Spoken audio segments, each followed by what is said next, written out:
So Chelsea taking on Lille in the Champions League. And look, it's the holders of the Champions League in the shape of Chelsea. Maybe it was a bit of a surprise last year. This time around, I don't think anyone's particularly worried about Chelsea. I mean, Lille will be, but on the grander sense of things, what do you think about it, James? Yeah, I think, George, the difference is it's really strange, isn't it? Because I mean, you think about Chelsea, you know, look, several cup finals, a really good manager, a squad littered with high-profile players. And I think when the draw came out, I think you would have gone, that is obviously a victory for Chelsea.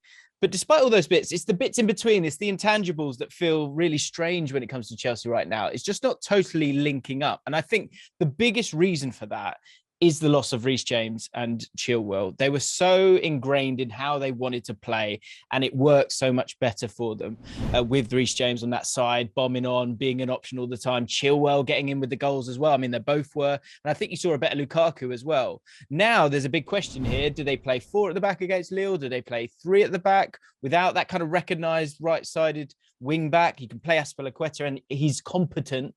But for a team that's maybe trying to just stop the opposition, you then make it a little bit more difficult for them. So I do feel like for the holders of the Champions League to not have that fear factor is an interesting one. What I would say is that they still seem to have control in games, and people like Ziyech has come through and is offering that output at the moment. So I think the greatest thing that they have is just an unlimited amount of tools to get the job done, even if Lukaku isn't hitting, you know, the best form.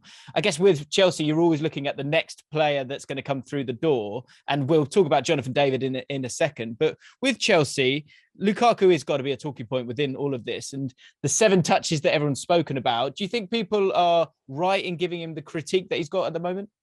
Yeah, 7 touches in the game against Crystal Palace at the weekend reflected badly on Romelu Lukaku. One of those was the kickoff as well. So, listen, I don't blame him entirely for that. I think he was making the right runs in the game. He actually looked like he was working a lot harder, always looking to get in behind. And I know for a player of his size and stature, people might see him as someone who gets his back to goal a lot, turns and has a shot. Yeah, he can do that. But he was constantly making runs in behind.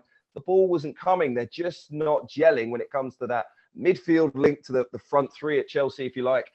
And it just didn't work. Hakim Ziyech was constantly looking to the width rather than through the centre when he was making those runs in behind. On the other side, you've got a player, I think Pulisic, who just is very much a more single-minded player, doesn't necessarily create in the same way that a Ziyech would, and their midfield players too. And I think Mason Mount is going to be a huge miss, and that won't help Romelu Lukaku either.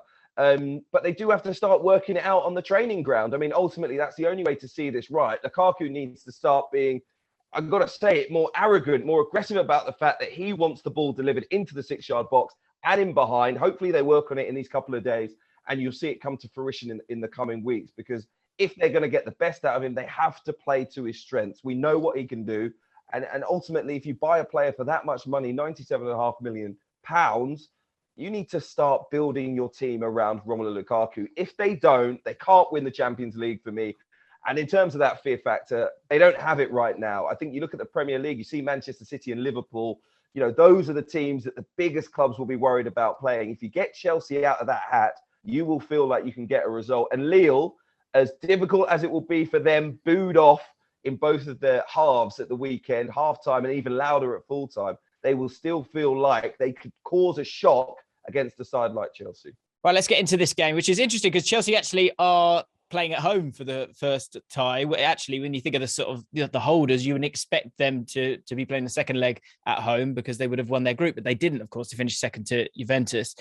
In the game itself, I do believe that there is an interesting talking point here in terms of the back 4, the back 3. I actually think they will go to a back 3 just to be careful, and they'll rely on that control that they can have of the football and stop the likes of Hatem Ben Arthur, Yilmaz, and you're right, Jonathan David as well, Timothy Ware on that right-hand side. I think having a few more numbers would be more beneficial for them because you don't want them getting done on the counter-attack.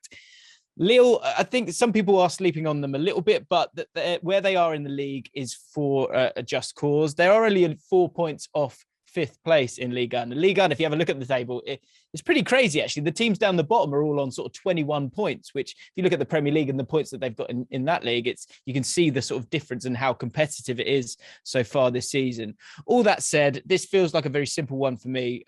They should have the control and the know-how to make their way through it. And especially with that home leg, I think that's helpful for Chelsea. I think they can get this tie kind of done in this first game and then, just offer up that game management in the second. What do you think, Hugh? I wouldn't be surprised if Chelsea played with a back four and Malang Sarr played on the left-hand side, who is, I think, compared to Marcos Alonso, just a little bit more aggressive, particularly defensively, and maybe has a bit more speed as well. And that could massively help in that area of the pitch. I also think it gives Chelsea an extra body in midfield, and maybe they can overload Lille there, who maybe have a preference of two in the midfield. And you have Burak Yilmaz, who can drop in, and Jonathan David, who can stretch the defensive line of the opposition. But actually, I think they can't give Chelsea that much control over the ball. We know exactly how they want to play. So if they don't bring in an extra midfielder and maybe leave David or Yilmaz out, it will be one of the two, probably Yilmaz, who sits in a little bit deeper. And I think that might hurt Lille. I think one of the things that you might need to do against those two great defenders, it will probably be Rudiger and Silva who start the game, is maybe have Yilmaz, and we know what he's been like leading the line for Turkey in the last couple of years, up there, causing a bit of trouble, maybe a focal point so you can go a bit more direct and bypass the midfield. I think that's something that Lille should certainly look to do. Hi guys, James Allcott here from ESPN's Football Forecast. Thank you for watching. If you've enjoyed the video and you want to check out more, make sure you subscribe to ESPN UK.